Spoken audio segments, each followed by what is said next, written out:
Hi, this is Chelsea Davis with the Women's Center of Tarrant County. The month of April is Sexual Assault Awareness and Prevention Month, and the Women's Center is putting out all sorts of resources and presentations to help you play a role in preventing sexual violence. This presentation is all about bystander intervention. But first, let's talk about what is sexual violence. Sexual violence is any type of unwanted sexual contact. It can affect everyone, regardless of age, gender expression, or sexual identity. 2 in 5 women and 1 in 5 men in the state of Texas will experience sexual assault at some point in their lifetime. Sexual assault can include words or actions of a sexual nature without consent or with someone who is unable to give consent. Consent is a freely given and affirmative yes regarding a certain action or behavior. Some perpetrators may use force, threats, manipulation, or coercion to commit sexual violence. When a perpetrator uses these tactics to get what they want, that is not freely given consent. That is sexual violence. Cultural attitudes, beliefs, and social norms can impact the perpetration of sexual violence. Social norms are the attitudes, beliefs, and standards about what behavior is considered okay or not okay. Norms help shape the way that we live and act. We adhere to social norms all day long in 100 different ways, some of which are never explicitly taught to us, but we learn them through observing the behaviors of others. To truly prevent sexual violence at the root, we have to address these norms. This is the sexual violence continuum. Some forms of sexual violence are not illegal at all. Sexist or sexually violent jokes, comments about someone's gender identity, appearance, or sexual orientation, sexually explicit comments, catcalling, these things may not be illegal, but that doesn't make them any less harmful or threatening to the victim. All sexual violence is rooted in power and control. That's this oppression that you see at the center of this continuum.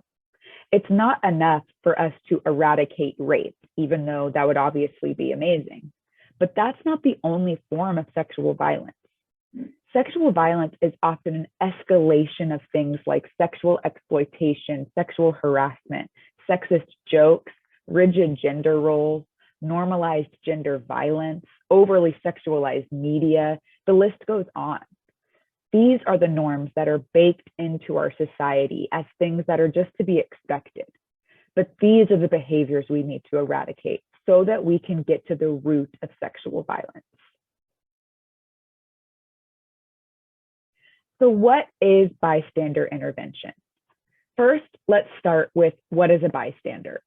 A bystander is someone who has seen a potentially threatening or harmful situation, but doesn't know what to do.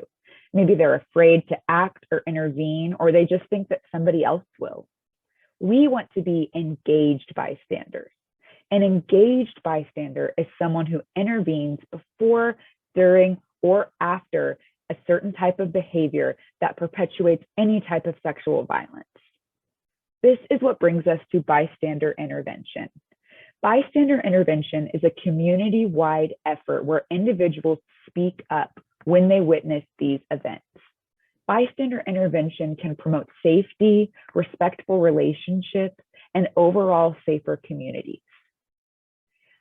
With bystander intervention, we shift away from victim blaming and we focus on prevention at a community level. Bystander intervention is proven to work, and it can improve the safety of communities. It is all of our responsibility to use our voices to change the culture, to speak up, and to prevent sexual violence. How can you be an engaged bystander? There are definitely some circumstances where it's not safe or not possible to confront the harasser. But when you can, here are some helpful tips. First, disrupt the situation. There is no one-size-fits-all way to respond. But when you do witness a person being harassed, threatened, or followed, you can try and insert yourself to help the targeted person get out of that situation. For example, let's say you see somebody being verbally harassed on the street. Maybe pretend that you know that person. Start a conversation with them as a way to insert yourself between them and the harasser and disrupt that situation.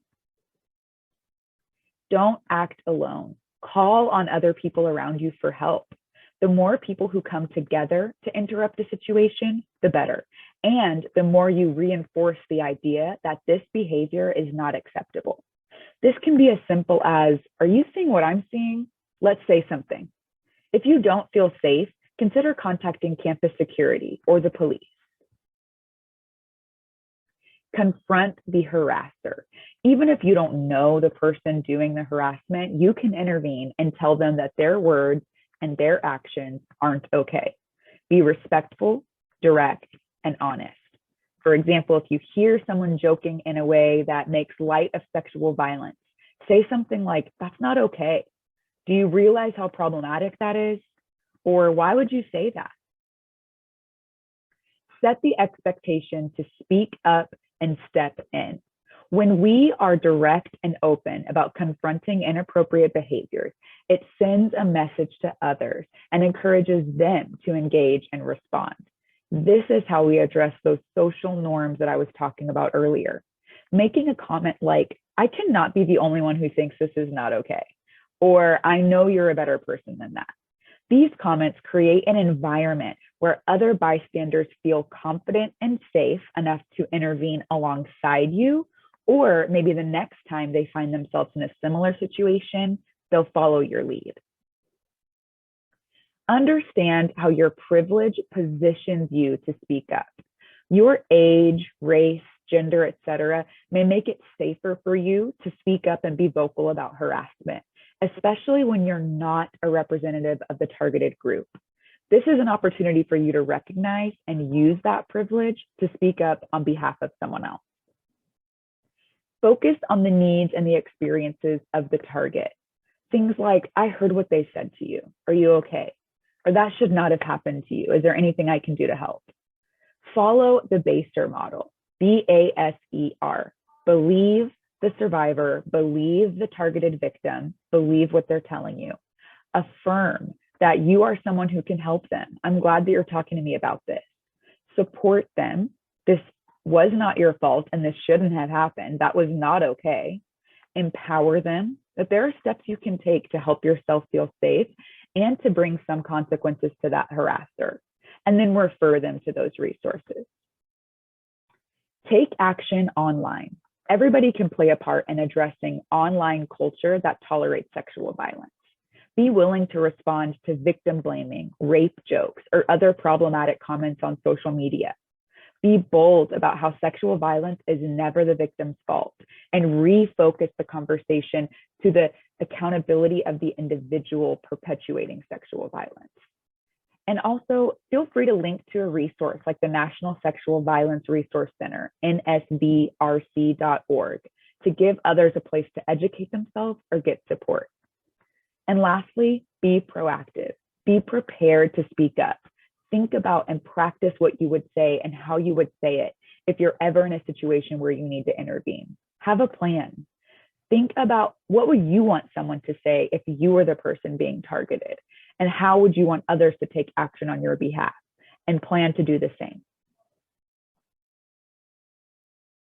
Here are some other resources to help you learn and prepare to be an engaged bystander. Holla Back is a movement to end harassment. Their mission is to end harassment in all its forms by transforming the culture that perpetuates hate and harassment. That's Not Cool is a resource to address dating violence through education, awareness, and support for teens, parents, and communities. The Line campaign is called Where Is Your Line? It's education for men and women on sexual violence. They promote gender equality and policy change regarding sexual violence. The Red Flag campaign is bystander intervention training to address sexual assault, dating violence, and stalking on college campuses. It educates college students on identifying and saying something when they notice a red flag. And then the National Sexual Violence Resource Center is a great resource for any and all sexual violence education and support. I got a lot of good information for this bystander intervention presentation from the National Sexual Violence Resource Center. And lastly, you can always contact the Women's Center of Tarrant County for support. We have a 24-hour crisis hotline, people who are waiting and ready to answer your questions about your personal victimization or the victimization of someone you care about. You can visit us at thewomencentertc.org to learn more about what we do. And I wish you all a safe and healthy April Sexual Assault Awareness and Prevention Month. Thank you so much.